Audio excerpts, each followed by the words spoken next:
Hi everyone, welcome to episode 2 of Cybersecurity AI Fluency. Today we're going to explore how Cybersecurity AI leverages the REACT approach, reasoning and acting, to evolve just beyond generating text into active, intelligent agents.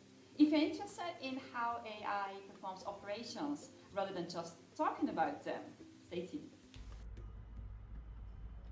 So to look at the foundations of cybersecurity AI, we have to look at the foundations of large language models.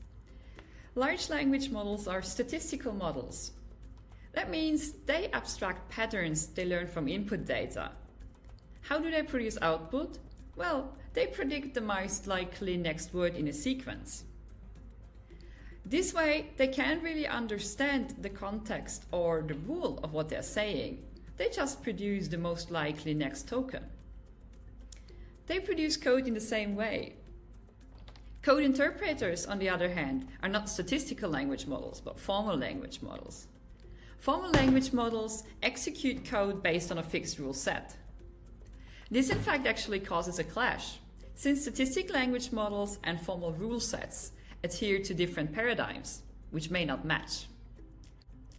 Putting this in simple words, we can say that large language models generate code that looks correct, but may be formally flawed. This is because large language models learn to recognize patterns, but they do not understand the underlying logic. So to enhance the capabilities of basic large language models, prompt engineering techniques were developed. One of these techniques is called chain of thought prompting. That actually introduces reasoning traces to large language models. Using chain of thought prompting, large language models can actually reiterate on their output, and they can break down complex problems into smaller and individual reasoning steps. The introduction of reasoning traces not only extends the context window, that is, the context size of large language models, but it also actually makes the internals of the language model much more transparent to the user. However, it has to be mentioned that reasoning models still operate entirely within the large language model's own parameter space.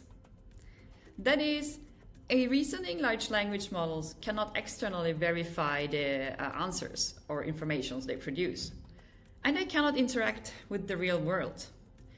This limitation actually makes it difficult, and it actually hinders reasoning large language models to perform tasks that require precise execution, such as code executions or API calls. This is actually when agentic large language models, that is, large language models that interact with the environment, come and enter the stage.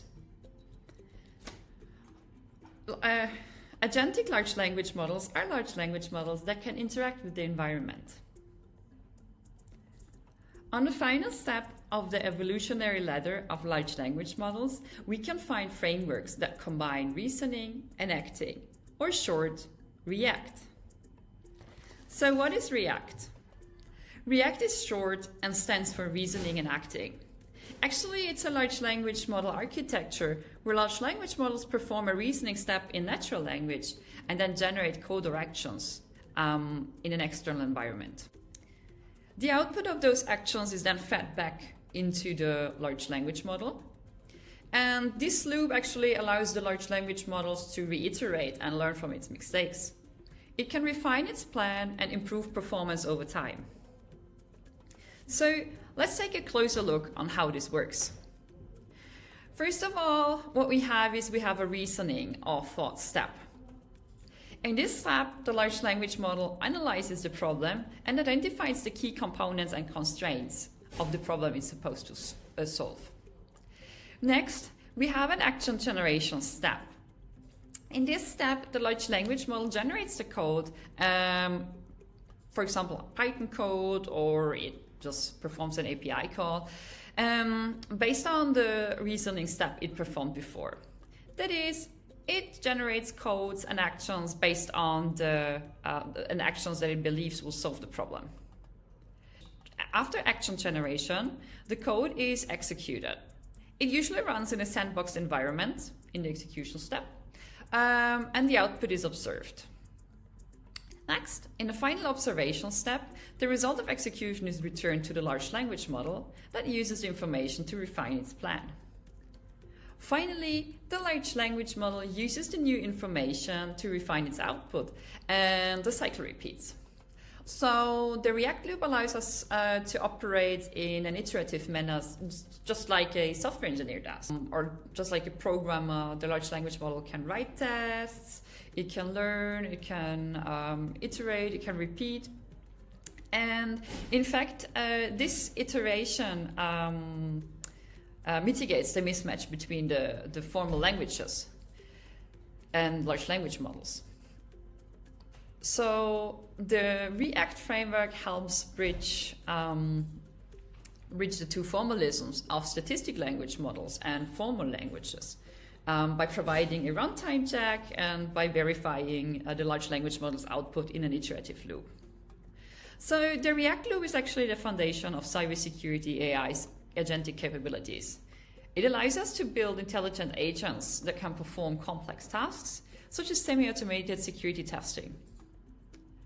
The iterative loop also allows us to enhance performance over time. And this is what makes Cybersecurity AI so exciting and so powerful.